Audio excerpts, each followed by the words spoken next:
I once had a client, Lisa, who came to me after ending a long-term relationship with a man she described as charming but impossible. At first, she was hesitant to label him, but after years of gaslighting, manipulation, and emotional neglect, she finally reached a breaking point. "I think he's a narcissist," she said in one of our first sessions, her voice trembling. Lisa's story isn't unique. In fact, it's becoming more common for people to describe their partners as narcissists. But what does that actually mean? Are we throwing around the term too loosely, or are more people waking up to the reality of narcissistic abuse?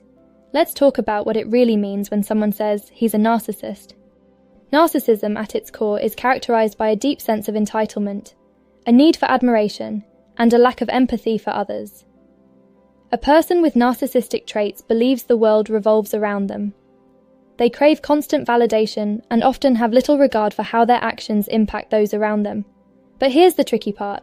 Narcissists don't always come off as the stereotypical arrogant, self-absorbed people you might picture. They can be incredibly charming, attentive, and even seem vulnerable at first. That's how they pull you in. In Lisa's case, she described the beginning of her relationship as a whirlwind romance. "He was perfect," she said. "Attentive, generous, always knew the right thing to say." But slowly, things started to shift. Subtle put-downs crept in, and he began to isolate her from her friends and family. He made her feel like she was the problem whenever she voiced concerns. This is classic narcissistic behavior, luring you in with charm, only to slowly chip away at your self-esteem and sense of reality. One of the hallmarks of a narcissist is their ability to manipulate your perception of reality. This is where the term gaslighting comes in. Narcissists are experts at making you doubt your own feelings and experiences. They'll twist situations, deny things they said or did, and make you question your own sanity. Lisa told me how her partner would insist she was being too sensitive or crazy whenever she confronted him about hurtful behavior. Over time, she began to believe him. She started to doubt her own judgment and began walking on eggshells, trying to avoid any situation that might upset him. This brings me to one of the most painful realities of being in a relationship with a narcissist: the constant erosion of your self-worth. Narcissists thrive on control, and one of the ways they maintain that control is by systematically breaking down your confidence. They do this through criticism, withholding affection, and creating situations where you feel like you're always in the wrong. It's exhausting, and it can make you feel like you're the one who's flawed. Narcissists also have a way of creating a push-pull dynamic in relationships. They'll shower you with attention and affection, making you feel like you're the center of their world, only to pull it all away when you start to feel secure. This creates an emotional roller coaster that keeps you hooked. Lisa described this as being constantly on edge, never knowing if I was going to be loved or criticized. That unpredictability is what keeps people trapped in these relationships, hoping that things will go back to how they were in the beginning. But here's the hard truth: it never goes back. Narcissists are skilled at giving just enough to keep you hooked, but they will never fully meet your emotional needs. They're too focused on themselves to genuinely care about your well-being. And this is where the concept of empathy, or the lack of it, comes into play. Empathy is what allows us to connect with others, to understand and care about their emotions.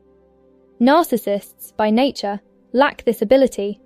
They might mimic empathy when it serves their interests, but it's superficial. It's all about maintaining control and feeding their ego. One of the most difficult parts of recognizing that you're in a relationship with a narcissist is the moment you realize they're never going to change. Narcissism, especially when it manifests as a personality disorder, is deeply ingrained. You can't love a narcissist into being better, and you can't fix them with patience or understanding.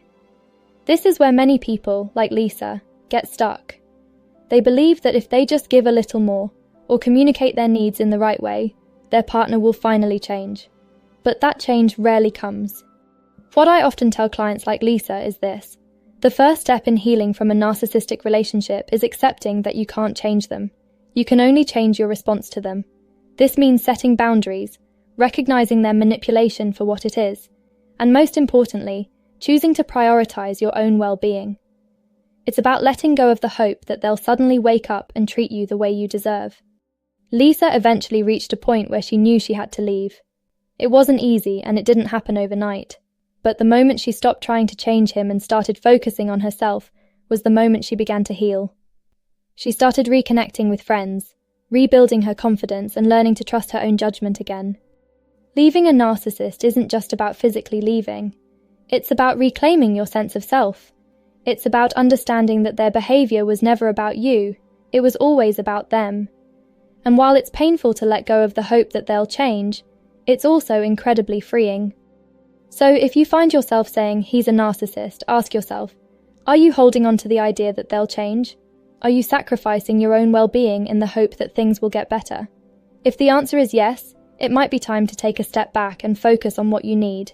Because at the end of the day, the only person you have control over is yourself. And you deserve a relationship built on mutual respect, empathy, and care. Something a narcissist simply can't give you.